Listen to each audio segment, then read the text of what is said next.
Chefs d'État et de délégation ont couronné cette série d'interventions en reconnaissant chacun les valeurs de patriotisme, de paix, de grandeur et d'autorité qu'incarnait à lui seul sur le plan national et international.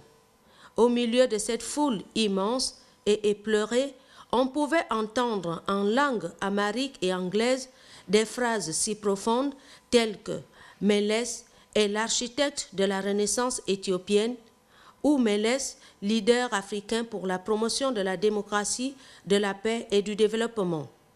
Zenawi a donc marqué les esprits durant son règne de 21 ans.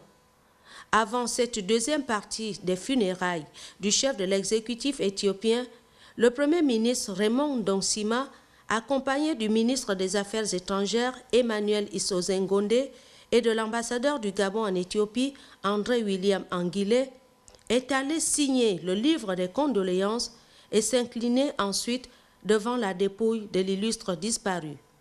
Au nom du numéro 1 gabonais, Raymond Donsima a manifesté la solidarité et le soutien de notre pays à ce peuple frère en cette douloureuse circonstance.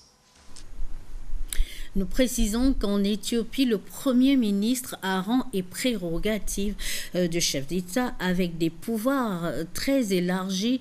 Devoir de mémoire, Claudette et Auré Richon revient sur les grands moments de l'illustre disparu. Reportage.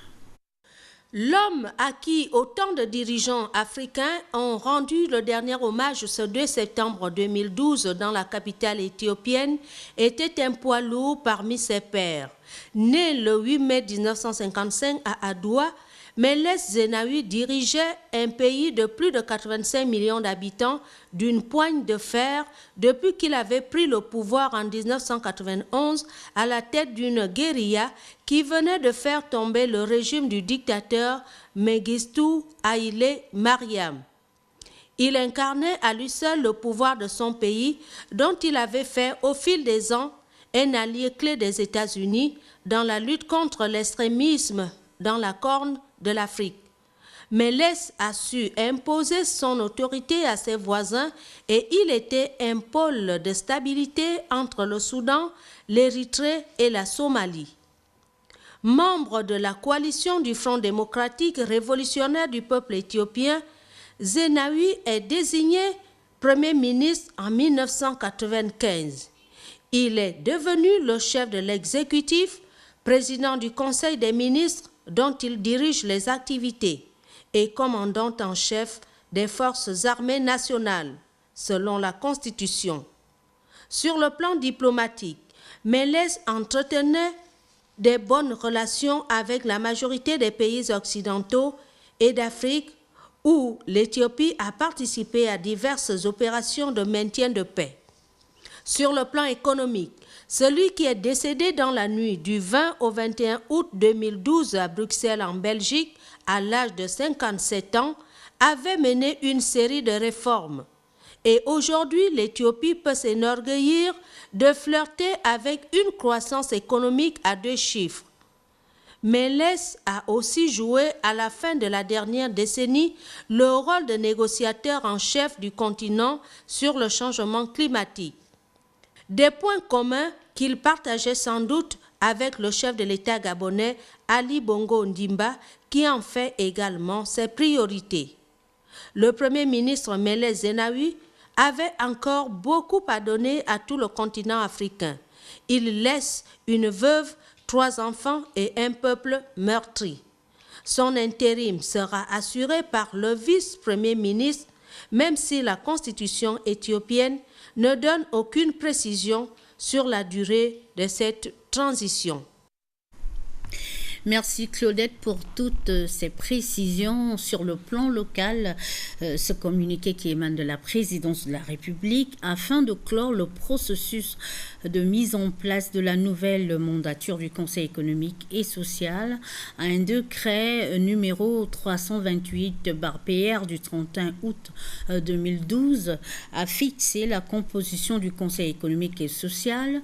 Cette composition résulte conformément à la Constitution publication de la combinaison des résultats du processus électoral et du décret numéro 0261/PR du 28 juin 2012 portant nomination de membres du Conseil économique et social dans le cadre de ce qu'il est convenu d'appeler le groupe d'État.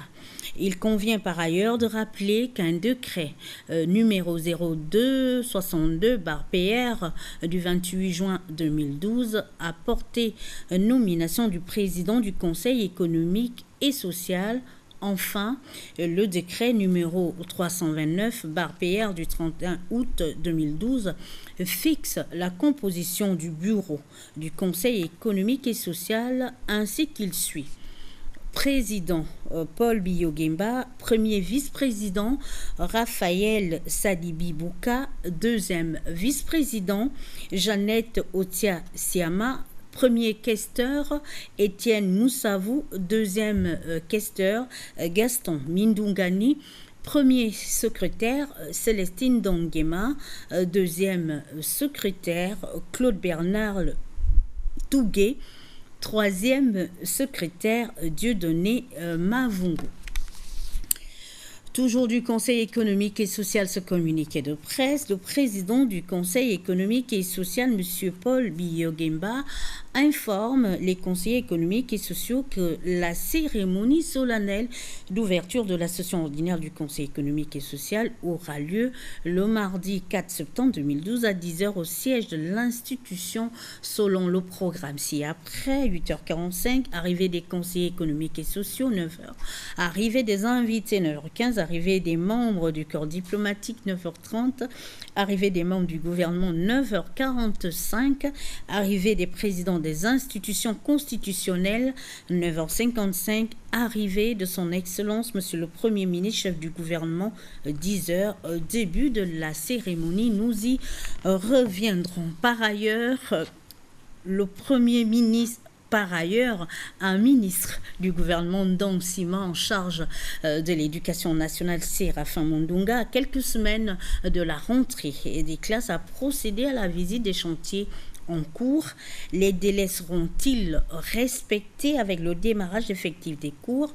Les éléments de réponse dans cet élément commenté par Jean de Dieu Ongoms de la TV2.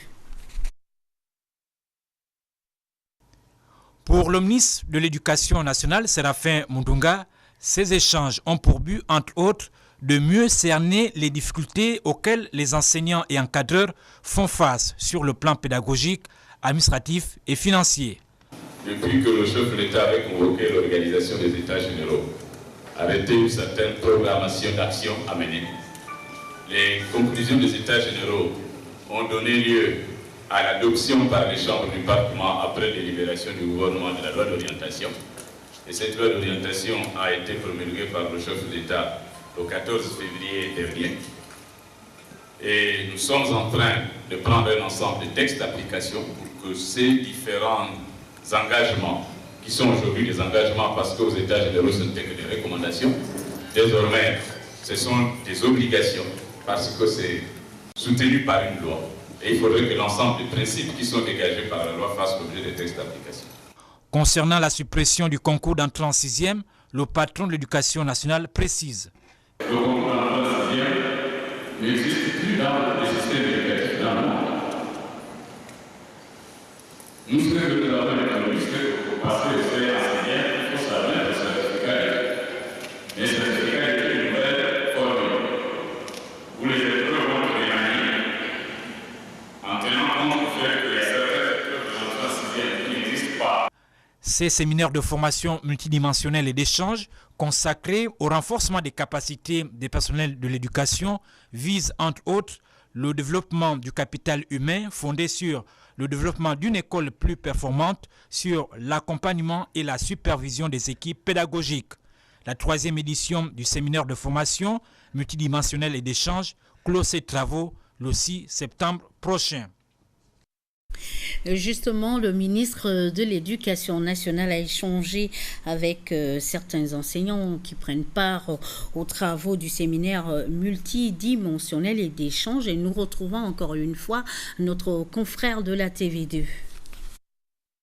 À quelques semaines de la rentrée des classes, le ministre gabonais de l'Éducation nationale, Séraphin Mondonga, accompagné de son délégué Paulette Mongengi, a fait le tour des différents chantiers scolaires à travers la capitale gabonaise. Objectif pour mieux s'imprégner de l'évolution des travaux entamés il y a quelques années. Au complexe scolaire d'Ovendo, 4 bâtiments pour 12 salles de classe pour une capacité de 50 élèves sont en voie de finition. Puis le membre du gouvernement s'est rendu à l'Université des sciences de la santé. Ici, un nouveau amphithéâtre de 200 places est déjà disponible pour les étudiants en blouse blanche, tandis que l'ancien amphithéâtre est en pleine rénovation. Autre étape, celle du lycée Paul Idjedje Gonjou de Libreville. Un bâtiment de 4 salles de classe est en réhabilitation pour accueillir les élèves dès la rentrée scolaire prochaine. Au lycée national Léomba, les ouvriers s'activent pour la réfection des différentes salles de classe. Les travaux vont bon train. Nous faisons la réfection générale de toutes les salles de classe en priori, mais nous devons tout refaire, tous les logements, les internats, tout refaire. Mais en priori, nous faisons les salles de classe pour la rentrée. Nous sommes déjà avancés à 2-3 semaines du chantier, nous avons fait plus de 80%, de 80-90% du chantier en 3 semaines. J'ai employé 463 ouvriers. Nous avons travaillé jour et nuit. Et aujourd'hui, nous sommes plus de 80% en moins de 3 semaines. Les dortoirs, là, tout est concerné, mais la priorité, c'est les classes. Selon les responsables des entreprises, tous ces chantiers seront livrés avant le 1er octobre prochain, date officielle de la rentrée des classes au Gabon. Voilà, vous êtes édifiés sur la question. Nous allons maintenant nous intéresser au côté jardin de notre capitale qui, au constat, perd son lustre d'antan. Dans certains quartiers, l'incivisme a atteint des proportions insoupçonnées avec les habitants qui jettent les ordures ménagères dans les canalisations. Le constat est fait ici par Joyce, Lorna Awangui, Pierre Claver est là de notre rédaction. L'assainissement, le désenclavement et la réhabilitation de plusieurs bassins versants et canalisations de Libreville, ce sont là quelques-uns des objectifs visés par les autorités publiques afin d'améliorer les conditions de vie des populations. La fonction première de ces canalisations est d'empêcher les riverains de vivre le phénomène des inondations en période de pluie. Mais force est de constater que ces bassins versants sont tout simplement transformés en dépôts d'ordures par les populations sans se soucier des dangers liés à l'insalubrité. Face aux efforts fournis par la municipalité pour contribuer au bien-être des populations, il revient à tous et à chacun d'œuvrer pour la bonne cause afin de rendre notre environnement propre. C'est à cause de ça le gouvernement met les canaux. Ça c'est l'éducation. Et quand nous voyons déjà cette éducation, nous avons des bacs ordures. Il y a qu'aux citoyens gabonais à prendre leurs responsabilités. On se demande qu'est-ce qu'ils font.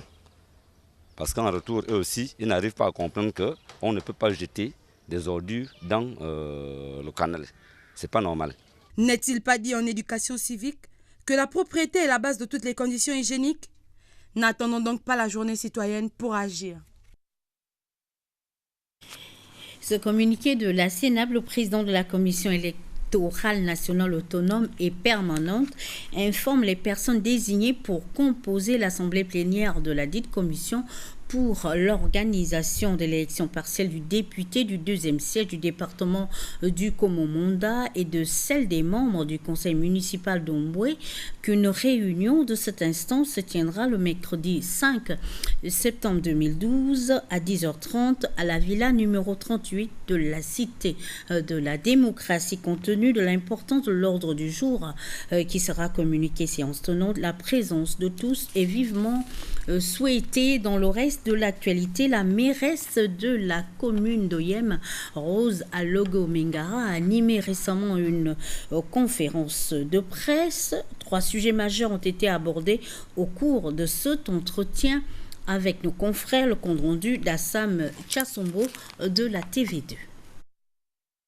Une occasion pour la mairesse d'Oyem de présenter l'action et les réalisations